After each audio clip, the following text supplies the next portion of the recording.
سن 2 ہجری میں روزہ فرض ہوا۔ حضور نے 11 ہجری کو رمضان سے قبل ہی ربیع الاول شریف کے مہینے میں انتقال فرمایا۔ اس طرح حضور علیہ السلام کی زندگی میں کل 9 رمضان آئے، 2 ہجری کو شامل کر کے 9 رمضان زندگی میں کل آئے، جس میں 2 رمضان 30 کے تھے اور باقی 7 رمضان 29 کے تھے۔ اور یہ بات ذہن میں رہے کہ روزے 29 ہوں یا 30 ہوں، اللہ ثواب 30 کا ہی عطا فرماتا۔ جس طرح کوئی شخص بھول کر کھا لے تو حدیث میں آتا اس کو اللہ نے کھلایا، اس کو اللہ نے پلایا، تو وہ اس نے کھا بھی لیا، اس نے پی بھی لیا، لیکن اس کا روزہ بھی باقی رہا۔ اس طرح اگر چاند 29 پہ نظر آ جائے تو ثواب اللہ 30 کا ہی عطا فرماتا ہے۔ یہ اس کی کرم نوازی ہے اپنے بندوں پہ۔ تو روزہ ڈھال ہے اور جہنم سے آزادی کا ایک اہم ذریعہ ہے۔ روزہ اللہ اور بندے کے مابین ایک راز ہے۔ روزہ نور ہے، ضیاء اور روشنی ہے، اور آقا کریم صلی اللہ علیہ وآلہ وسلم نے روزے کی فضیلت بیان کرتے ہوئے ارشاد فرمایا کہ ہر شے کی کوئی زکوٰۃ ہوتی ہے، انسان کے جسم کی زکوٰۃ روزہ ہے۔ اگر روزہ رکھے گا تو جسم زکوٰۃ ادا کرے گا۔ جس طرح زکوٰۃ سے مال پاک ہوتا ہے، روزے سے جسم پاک ہو جاتا ہے۔ اور روزہ ویسے بھی انسان کے لیے شفا کا پیام ہے۔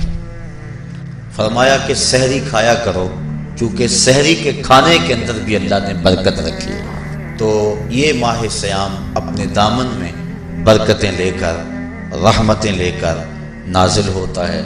اس کا پہلا حصہ رحمت، درمیانی حصہ مغفرت، اور آخری حصہ جہنم سے آزادی کا مجدہ جاں فضا ہے۔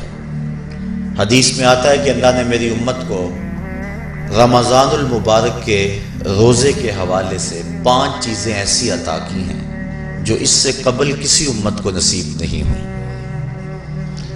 ایک تو یہ کہ رمضان المبارک کے اندر روزہ رکھنے والے کے معدے سے جو بو نکلتی ہے، اللہ کو وہ مشک سے زیادہ محبوب ہے۔ دوسری بات کہ جب ماہ صیام آتا ہے تو شیاطین کو جکڑ دیا جاتا ہے۔ تیسری بات کہ روزے دار جب تک روزے میں رہتا ہے، فرشتے اس کے لیے مغفرت کی دعائیں کرتے رہتے ہیں۔ اور چوتھی بات، جب ماہ صیام کی آخری رات آتی ہے تو اس کے سارے گناہوں کو بخش دیا جاتا ہے اور اس کو جہنم سے آزادی کا پروانہ مل جاتا ہے۔ بلکہ ایک صحابی نے حضور سے عرض کی کہ آقا کریم، جو یہ جہنم سے آزادی کا پروانہ مومن کو ملتا ہے تو کیا یہ لیلۃ القدر کی رات ہے؟ تو آقا کریم نے فرمایا نہیں، جب مزدور اپنی مزدوری مکمل کرتا ہے، جب اس کی دہاڑی پوری ہو جاتی ہے تو پھر اس کو اس کا مالک کچھ دیتا ہے، تو یہ جو اس کو بخشش اور مغفرت کا مجدہ جاں فضا دیا جاتا ہے، یہ اس کی مزدوری ہے۔ اور فرمایا کہ جو لیلۃ القدر کی برکتیں اس کو حاصل ہوتی ہیں، یہ اس کے علاوہ ہیں۔ اور یہ اللہ تعالیٰ جل شانہ نے خاص کرم نوازی فرمائی بندہ مومن پر کہ اس کو یہ بابرکت رات عطا فرمائی۔ اور 5ویں فضیلت جو اس کو دی گئی، روزہ دار کو اور حضور سے قبل جو امتوں میں لوگ روزے رکھتے تھے، یہ فضیلتیں ان کو نہیں عطا کی گئی۔ جنت کو پورا مومن کے لیے آراستہ و پیراستہ کیا جاتا ہے۔ حضرت ابو ہریرہ رضی اللہ تعالی عنہ سے ایک روایت مروی ہے جس کو امام بخاری اور امام مسلم نے روایت کیا کہ آقا کریم علیہ السلام نے ارشاد فرمایا، قال اللہ عز وجل، اللہ جل شانہ ارشاد فرماتا ہے، کل عمل ابن آدم لہو، ابن آدم کا ہر عمل اسی کے لیے ہے، الا الصوم فإنہ لی، ہاں مگر روزہ ہے جو وہ میرے لیے رکھتا ہے، وأنا اجزی بہ، اور اس کی جزا میں اسے دوں گا، والصیام جنۃ، اور صیام روزہ ڈھال ہے، فَإِذَا كَانَ يَوْمُ صَوْمِ أَحَدِكُمْ فَلَا يَرْفُثْ وَلَا يَصْخَبْ فَإِنْ صَابَّهُ أَحَدٌ أَوْ قَاتَلَهُ فَلْيَقُلْ إِنِّي صَائِمٌ وَالَّذِي نَفْسُ مُحَمَّدٍ بِيَدِهِ لَخُلُوفُ فَمِ الصَّائِمِ أَطْيَبُ عِندَ اللَّهِ مِنْ رِيحِ الْمِسْكِ لِلصَّائِمِ فَرْحَتَانِ يَفْرَحُهُمَا إِذَا أَفْطَرَ فَرِحَ بِفِطْرِهِ وَإِذَا لَقِيَ رَبَّهُ فَرِحَ بِصَوْمِهِ۔ تو فرمایا کہ جب کوئی شخص روزہ رکھتا ہے تو اس کا یہ عمل اللہ کے لیے ہے اور اللہ تعالیٰ اس کی جزا دے گا۔ روزہ ڈھال ہے، جب کوئی شخص روزہ رکھے تو وہ اس کے اندر کوئی اللہ کی نافرمانی نہ کرے، یہاں تک کہ اگر اس کو کوئی شخص گالی بھی دے تو وہ یہ کہے کہ میرا روزہ ہے، میں صائم ہوں، میں نے روزہ رکھا ہوا ہے، یہ کہہ کے لڑنے والے کو، الجھنے والے کو ٹال دے۔ حضور نے ارشاد فرمایا مجھے قسم ہے اس رب کی جس کے قبضے میں محمد کی جان ہے کہ روزہ دار کے معدے سے جو بو نکلتی ہے اللہ کو وہ مسک یعنی کستوری کی خوشبو سے زیادہ محبوب ہے۔ اور روزہ دار کے لیے دو خوشیاں ہیں، ایک خوشی اس کو اس وقت ملتی ہے جب وہ روزہ افطار کرتا ہے، اور دوسری خوشی اس کو اس وقت ملتی ہے جب اس روزے کے صلے میں اسے اپنے رب کا دیدار نصیب ہوگا۔ یہ بات ذہن میں رکھیں کہ اس دنیا پر سب سے بڑی دولت جو حضرت انسان کو دی گئی ہے وہ دولت ایمان ہے، اور قیامت کے دن سب سے بڑی دولت جو اہل ایمان کو دی جائے گی وہ اللہ تعالیٰ کا دیدار ہوگا۔ جنت کے حور و قصور، جنت کے محلات، جنت کی اعلی نسل نعمتیں، دنیا کی کوئی دولت اور دنیا کی کوئی نعمت جنت کی کسی نعمت کا مقابلہ نہیں کر سکتی، لیکن جنت والے جنت میں جا کر جس نعمت کو سب سے بڑا سمجھیں گے، اور وہ ہوگی بھی حقیقت میں سب سے بڑی نعمت، ایسی نعمت کہ اس نعمت کے ملنے پہ باقی ساری نعمتوں کو بھول جائیں گے، وہ یہ ہے کہ رب اپنے رخ کرم سے پردہ ہٹا دے گا اور ان کو اپنا دیدار عطا فرما دے گا۔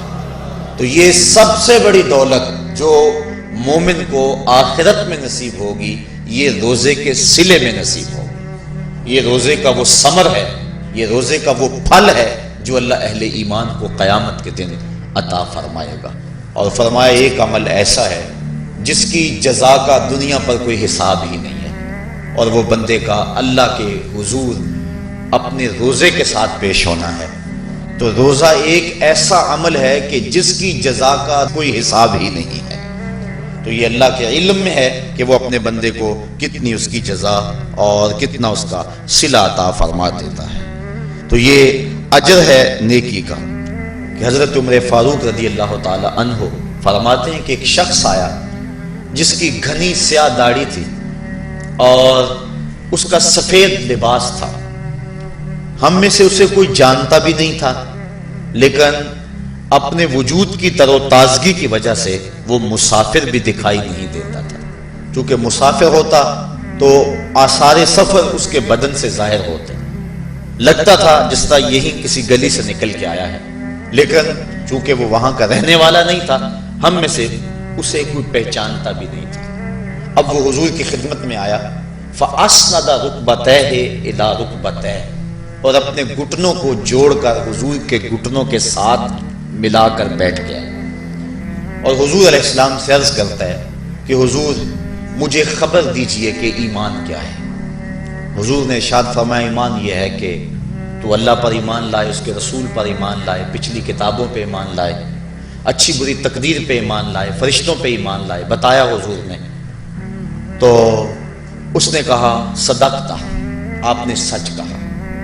کہتے ہیں ہمیں بڑا تعجب ہوا کہ خود ہی سوال کرتا ہے اور خود ہی تائید کر دیتا ہے۔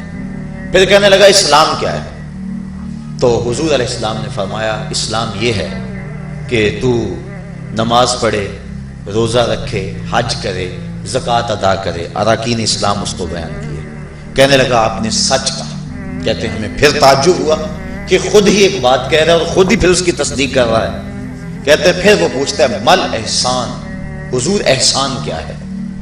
تو حضور علیہ السلام نے جواباً فرمایا ان تعبد ربک کأنک تراہ، احسان یہ ہے کہ تو اللہ کی عبادت اس طرح کرے کہ گویا تو اسے دیکھ رہا ہے، اور اگر یہ کیفیت تجھے نصیب نہیں ہوتی تو کم از کم یہ کیفیت نصیب ہو جائے کہ وہ تجھے دیکھ رہا۔ تو وہ کہنے لگا ہاں آپ نے سچ کہا۔ پھر اس کے بعد اس نے قیامت کی کچھ نشانیوں کے بارے میں سوال کیا، تو حضور علیہ السلام نے جواب مرحمت فرمائے۔ جب وہ شخص اٹھ کے چلا گیا تو حضور نے فرمایا عمر جانتے تھے یہ شخص کون ہے؟ کہا اللہ و رسولہ عالم، اللہ اس کا رسول خوب جانتا ہے۔ فرمایا ھذا جبریل، یہ جبریل امین تھا اور تمہیں تمہارا سکھانے کے لیے آیا تھا۔ جبریل نے جب امت کو دین سکھایا تو سب سے پہلے یہ بات سکھائی کہ حضور کی چوکھٹ میں بیٹھنے کا ادب کیا ہے۔ دونوں گھٹنے بچھا کر وہ اس طرح حضور کی چوکھٹ میں ادب کے ساتھ بیٹھا، اور اس کے بعد حضور سے اس نے سوالات کیے۔ تو فرمایا یہ جبریل امین تھے جو تمہیں تمہارا دین سکھانے کے لیے آئے تھے۔ تو جبریل امین نے جو دین سکھایا، جو چیزیں پوچھی، وہ 3 چیزیں تھیں۔ ایمان کیا ہے، اسلام کیا ہے، اور احسان کیا ہے۔ تو احسان تیسری چیز ہے جس کو ہم اپنی زبان کے اندر تصوف کہتے ہیں، جس کو ہم طریقت کا نام دیتے ہیں۔ تو اس کو درجہ احسان یا مرتبہ احسان کہا جاتا ہے، اور یہ دین کی روح ہے۔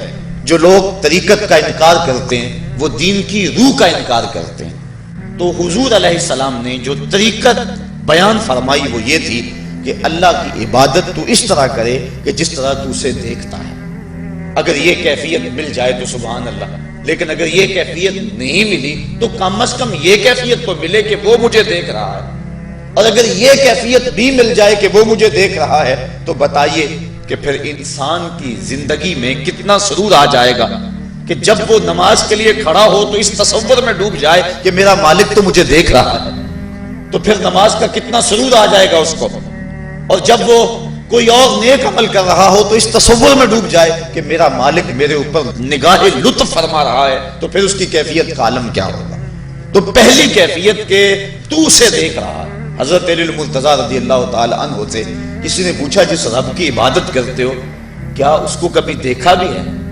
تو حضرت علی المرتضیٰ نے جواباً کہا لم اعبد ربا لم اراہ، اے صاحب کبھی کبھی کی بات کیا کرتا ہے، علی تو اتنی دیر تک سجدے سے سر ہی نہیں اٹھاتا جب تک اس کے جمال جہاں آرا سے فیض یاب نہیں ہو جاتا۔ حضرت داتا گنج بخش علی حجویری علیہ رحمہ کشف الماجوب کے اندر ایک حدیث نقل کرتے ہیں کہ حضور علیہ السلام نے ارشاد فرمایا کہ فاقہ کشی اختیار کرو اور بھوک اور پیاس برداشت کرو، ممکن ہے کہ اس دنیا کے اندر تم اپنے دل کی آنکھوں سے اپنے رب کا مشاہدہ کرو۔